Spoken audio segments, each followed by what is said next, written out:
Welcome back, Troglodytes, to your daily dose of guitar information, the Trogly's Guitar Show. That's right, Samurai Guitarist bought something this week, and he's challenging me to figure out which one of these crazy things he wanted to buy. So I want you to play along too. Leave your guess down in the comments, and if you're open for an additional challenge, I bought 2 guitars this week as well. So let's get into these. It's definitely December Christmassy season because we've got an ES-345 in what they called Holly Sparkle at $6,100. We've got binding, and then we've got pinstriped binding around it, and then this glitter green finish. That is a beautiful, spectacular piece. However, if I had one suggestion, we definitely need one of those custom-made plaques on here, but it needs to read, "It's Christmas time." But that finish is spectacular. We've got the addition of another humbucker in the middle position, as well as the Bigsby. This is pretty impressive from the front. And then from the back, we've got some additional pinstriping stuff going on here. It looks like some peace doves, maybe. And then there's even a line that goes all the way up here and kind of creates a faux stinger effect. That's the first time I've ever seen that. Okay. And to complete the Christmas vibes, we've got greened over logos. But we got to keep in mind, this is a Gibson USA 345. It's not a custom shop. So you have to ask yourself, is it worth paying a $2,000 premium for the fancy finish and the added electronics and Bigsby? Well, here's something that would help with that. They were running a 20% off sale. They started this on Cyber Monday to clear through all the old inventory. In fact, if you were to refresh the page today, when I'm recording, which is Thursday, December 1st, they only have 2 things left, and they just took the sale off today. So yeah, that means the blue ribbon sparkle guitar sold, and my signature guitar. I was surprised nobody took up Basilisk Burst at 20% off, but I'm gonna put that green one in the maybe pile for Samurai. I think that might be a little bit too out there for him though. Next up was a blistering Champagne Knights Les Paul tribute. I saw this thing, I saw a $2,200 price tag, and I got trigger happy. I was ready to buy this until I realized it was one of the Les Paul tributes. I thought for sure it was like a classic or a standard. But look at this awesome finish. I love it. I know last year we had like the Tinsel Burst Les Paul Customs and other similar ones, but the fact that we've got the black border right here frames all this perfectly. If this is just the start of what we're seeing with these Christmas color limited edition finishes, I'm loving it. Because it also looks like they might have the exposed maple cap along the edge. So even though it's a tribute, it looks really fancy. You've got the gold hardware, bejeweled knobs. You've got an obnoxiously large Flying V-style truss rod cover on this for some reason. Pearloid Schaller tips. And then they just kind of left the back alone. Now, had they did the burst back here and did it on the neck and stuff, that would have been an awesome piece. Next up, we have a custom shop 335 this time in the 1964 style. So this one makes a little bit more sense at the price point. It's a silver ES-335. It's not too out there, but it's beautiful at the same time. Something about this one makes me think it might be the one that he got, because he did tell me he was thinking about custom ordering something very similar, but he decided that this was cheaper. Following that up, we have a Les Paul Custom. Hey, does that look familiar? Pelham Blue Les Paul Custom with no pickup covers? Yes, we have seen the first of the new poster children that's on Gibson's website advertising the mod collection. In the last episode, I just thought it was a Pelham Blue, but no, it's called Lake Freeze. Look at this thing. It's got like a crackle effect to it. It looks like it might be a slightly metallic finish at the same time. Judging by the way it's all matted over here, that might actually be a satin finish. But where it gets really fun is they also did it on the back. Now, did they do it on the sides? I'm not sure, but we've got it on the neck, and we've got a special demo shop serial number, so it's kind of cool. But it didn't take it like too crazy. The headstock's still normal, so it wasn't too bad at $5,500. But check out this Les Paul Jr. in natural walnut satin. I mean, $2,000 might sound like a little much, but keep in mind, you have that coupon going on, and this thing has a vibe. I'm gonna have to look at the specs, but that looks like a real wooden pick guard. You've got the real BFG style knobs on here. It's really captured the essence of a log. And I say that in a good way. Like, we've got some sort of a wooden truss rod cover here too. Old-timey Gibson logo works on this. And I bet it would be really comfortable to play because you can tell that's a really raw finish. I don't think this is the guitar Samurai bought. However, I could see him playing this. But now for perhaps the worst name Les Paul, Flamin' Rasin. I don't know, I just feel like raisins aren't universally loved, and I feel it looks more like a wrinkled prune. That's just about as good of a name as that last one too, but I like it. It's very flamed. We've got all the dark purples, we've got the black hardware complementing all of it. This is a sweet Les Paul. A bit boring on the back though, just being completely black. I'm gonna put this in the maybe pile too. And now we have the most confusing listing of all time. This is a 1960 Les Paul Standard reissue. Pretty sure that's a Les Paul Custom. Could we give them the benefit of the doubt that it was like a 1960 reissue Les Paul Custom? Yeah, but Gibson doesn't currently make that model, but this doesn't have an ABR1 bridge, so something got messed up. But yet it still has the price tag of this. So it's a big sparkly orange finish called Honeynut Sparkle. And they did it on the back and the neck. However, this is that one time where I think if they would have did the top like this and then did a sparkly black finish on the back, that would have been sweet. I'm purposefully setting myself up for failure here. There's no way Samurai bought this one. And how do you guys remember Fabu Blast from last week? We've got kind of the return of that finish, but they called it Mulberry Jam this time on a 339. It was kind of expensive for what it was, but you've got some interesting pickups with white rings. The back's really fascinating too, because you've got the same color here, all the nice flame and figuredness, but then you have a cherry sunburst neck. So I don't think they actually just left that alone, because I can't think of a model that has that kind of a burst on it in current day production. But now check this one out. Mauveine Satin, something like that. If there has ever been a really cool SG with a Maestro Vibrola on it and you need to buy it, it's this one. I would have never imagined a purple SG would look this good, but the stripped down satin finish, I mean, this, I can totally see Samurai playing this because it's exotic, but not too far out there. I just think it's a really sweet piece. And now lastly, we have a correctly advertised 59 Les Paul Standard reissue called Deep Kelp. I've actually documented a Green Burst Cloud 9 reissue. That's a cool guitar. But now we've got this one. Beautiful flame top, white plastics, complementing everywhere. But hey, what is that? Those are some P94 pickups, but it almost looks like you have a snake skin-like texture going on there. Not sure what that's about. They did my least favorite modification of putting Les Paul Jr. style tuners on reissues. And we no longer have a Les Paul model silkscreen up here, and we've got a Moto truss rod cover. Interesting. But take a look-see here. Do you see what's wrong? We don't have a serial number. Or do we? If you go to the full back shot and you do their little zoom in here, seeing all the green body, you can see it in this photo, so it's just a light reflection thing. It's got one of the demo shop stamps. So that's kind of an interesting one. Full gloss top, satin back, P94 pickups. Is this what he bought? Because let's face it, that's not a bad price for a 59 reissue by any means. But in my opinion, those were the coolest ones this week. Now we have the lightning round, as I call it, the ones that didn't excite me as much, and inevitably it's gonna be one of these and I'm gonna break his heart.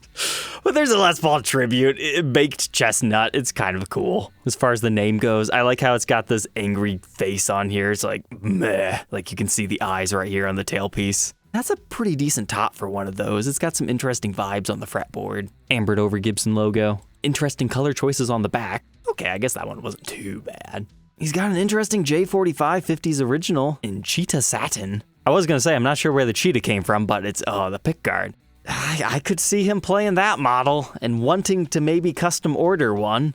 We've got this Les Paul Standard 50s in left-handed, which even after the 20% off sale, it's still available, so it can't be that one. The back is kind of interesting on that. We have a Natural Flying V. It's one of the older style ones. He couldn't have bought that. But this is a real contender here. A non-reverse Firebird 65 style done up in the teal finish. I mean, it's got triple P90s. It kind of fits his love for weird guitars. I mean, we've even got some witch hat knobs here. The custom finish. I mean, even I wouldn't mind documenting this thing. In fact, I don't think that was meant to be in my losers list. But anyways, we got a Les Paul classic, wine red satin. I mean, it's good for a player. Okay, my friends, it's time for my guess. I think this is just too fancy for him. No. Potential. I'm just gonna say no, because I don't think he would actually want to custom order it. I don't see him playing a purple Les Paul, but maybe I could be wrong there. This would look good, but no, don't think so. Maybe, no, maybe no. So my number one pick that I think he got was the purple SG. My number two pick is the teal Firebird. So let me know your thought down in the comment section below. And again, I bought two this week as well, so feel free to make a guess. So which one is it? Alright, Trogs, you told me you bought 2 guitars out of the mod shop this week, and having watched most of your videos in this series, I feel like there's a chance that I can guess which ones they are.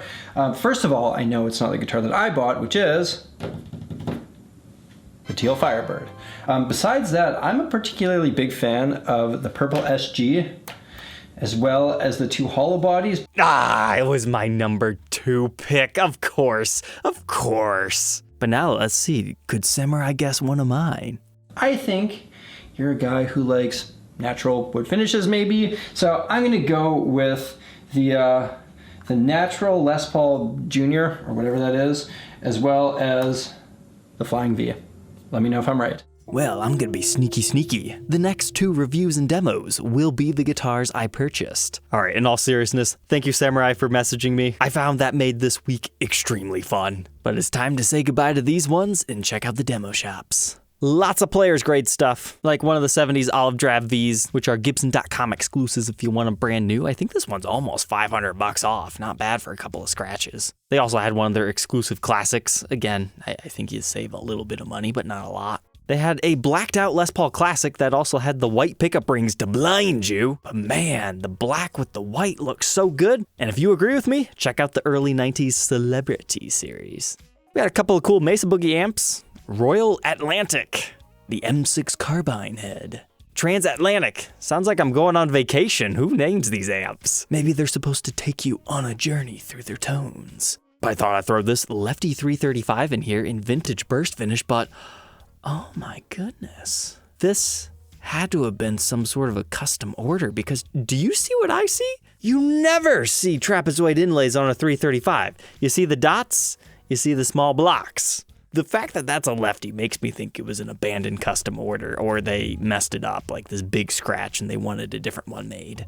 And then we had a cool Access standard in rust, which is an awesome finish that you can see in person in this episode. But I really like the wood grain eye that's going on right there.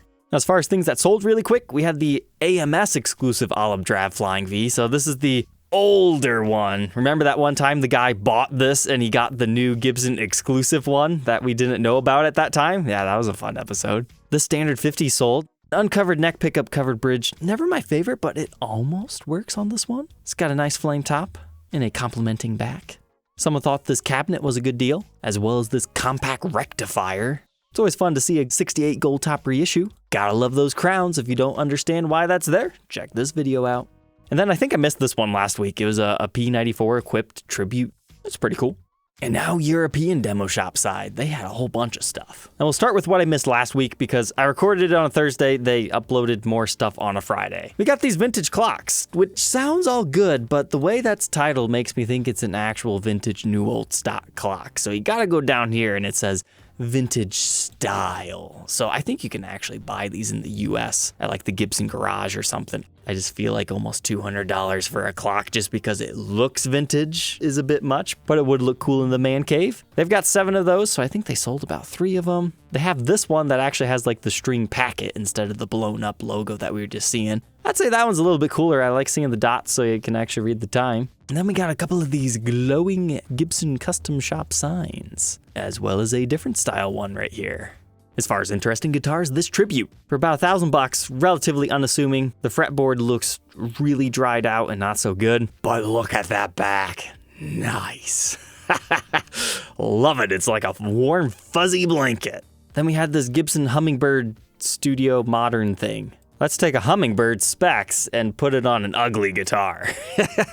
That's the way I would describe that. Like, it's not bad looking, but Hummingbirds are beautiful. I mean, look at this.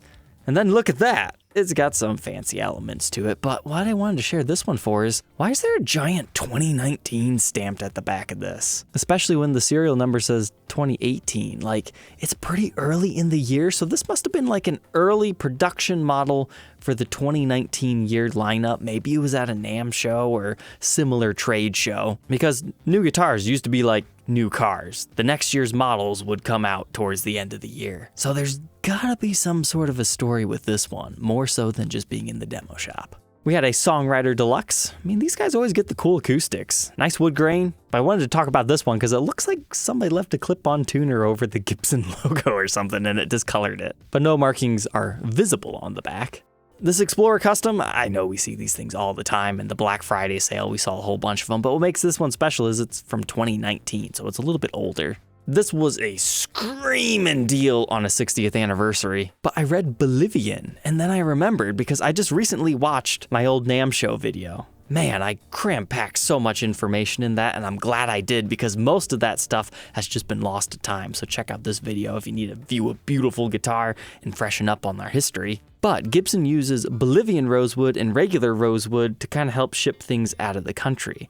So Bolivian rosewood is kind of a fancy way of saying Pau Ferro, so these export models typically would get something like that.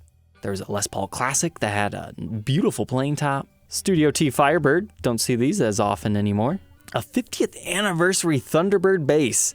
I had the guitar version of this at one point in time, but I sold it before I could get around to reviewing it because I was just overbooked with stuff and I needed to sell something to stay afloat, so I had to let that one go. But that was a good price for that. This is another one you don't see too often, a stock 335 Studio in this beautiful finish and with the trapeze tailpiece. They're interesting, cheaper versions of a Tom DeLonge, essentially. I mean, despite being called good, it didn't look too bad in these photos. And then lastly, look at this thing. It's a hypnotic top, but that's not even why I want to show it to you. Look at that back. What wood do you think that is made of? I instantly thought ash. That looks exactly like some of the Music City Juniors that we've seen, or like what I've seen on a Telecaster. However, I look down here and it claims it's mahogany, which, okay, I guess that's kind of mahogany-like too, but you generally don't see just that straight up wood grain. So I'm curious, is this like a freak of a standard that actually has an ash body? Because get real with me here. This finish is the same that's on the neck. That's a mahogany neck, and it's much darker. So this was either extremely pale mahogany, or I might be onto something. All right, troglodytes, I hope you enjoyed this week's episode. I know I did. This is probably the most fun I've had doing the weekly recap. It's always fun to have a bit of a challenge. Don't forget to like, comment, and subscribe, and we'll catch you tomorrow on the next one. Take care.